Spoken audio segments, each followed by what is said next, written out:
नमस्कार, मैं सौरभ शुक्ला।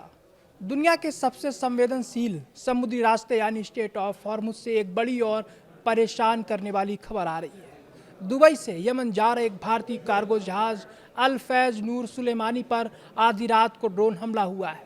इस हमले में हमने अपने एक भारतीय नाविक को खो दिया है और 4 अन्य घायल हुए हैं। आखिर उस रात समुद्र के बीचों बीच क्या हुआ था, ये हमला किसने किया और वहाँ हालात इतने बिगड़े क्यों हैं? आइए इस पूरी घटना को समझते हैं। तारीख थी 7 और 8 मई की दरमियानी रात। भारतीय समय के अनुसार करीब 2:30 बजे जब अल फैज नूर सुलेमानी जहाज अपनी मंजिल की ओर बढ़ रहा था, तभी अचानक एक जोरदार धमाका हुआ। जहाज पर 18 भारतीय क्रू मेंबर्स सवार थे। इंडियन सेलिंग वेसल्स एसोसिएशन के मुताबिक ये एक ड्रोन हमला था। हैरानी की बात यह है कि यह हमला सीधे तौर पर भारतीय जहाज को निशाना बनाकर किया गया था या नहीं, यह अभी साफ नहीं है। बताया जा रहा है कि उस वक्त वहाँ भारी क्रॉस फायर चल रहा था, यानी दोनों तरफ से गोलीबारी हो रही थी और हमारा जहाज उसकी चपेट में आ गया। इस हमले में द्वारका के जाम सुलाया कस्बे के रहने वाले नाविक अल्ताफ तालाब केर की मौत हो गई है। उनके परिवार में मातम पसरा है और उनकी पत्नी मदद के लिए द्वारका पहुंची हैं। इसके अलावा हमारे 4 और जांबाज क्रू मेंबर्स घायल हुए हैं।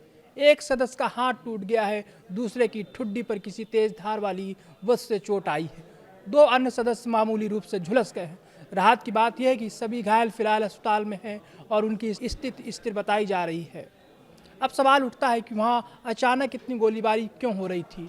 दरअसल उस रात स्ट्रेट ऑफ हॉर्मुज से 3 अमेरिकी युद्धपोत गुजर रहे थे। अमेरिका और ईरान के बीच इस इलाके पर कब्जे को लेकर पुरानी खींचतान चल रही है। वहाँ अक्सर एक दूसरे को डराने के लिए सैन्य तैनाती की जाती हैं। अधिकारियों का मानना है कि उसी वक्त वहाँ हमले और जवाबी हमले शुरू हो गए और भारतीय जहाज इस जंग के बीच फंस गया। हमला किसने किया, इसकी आधिकारिक पुष्टि अभी किसी देश ने नहीं की है। इस घटना के बाद भारत सरकार और दूतावास अलर्ट पर है। मृतक अल्ताफ के परिवार से संपर्क किया गया है। अब परिवार को तय करना है कि अंतिम संस्कार दुबई में होगा या पार्थिव शरीर को भारत लाया जाएगा। तो वहीं दूसरी तरफ अमेरिकी राष्ट्रपति डोनाल्ड ट्रंप ने उम्मीद जताई है कि ईरान के साथ चल रहे इस तनाव को कम करने के लिए शायद जल्द ही कोई जवाब या पत्र मिले। लेकिन फिलहाल जमीन पर या कहें समंदर में स्थिति अब भी विस्फोटक बनी हुई है। स्ट्रेट ऑफ हॉर्मुज जैसे रास्ते अंतर्राष्ट्रीय व्यापार के लिए बहुत जरूरी हैं, लेकिन अमेरिका और ईरान की इस लड़ाई में बेगुनाह नाविक अपनों की जान गंवा रहे हैं।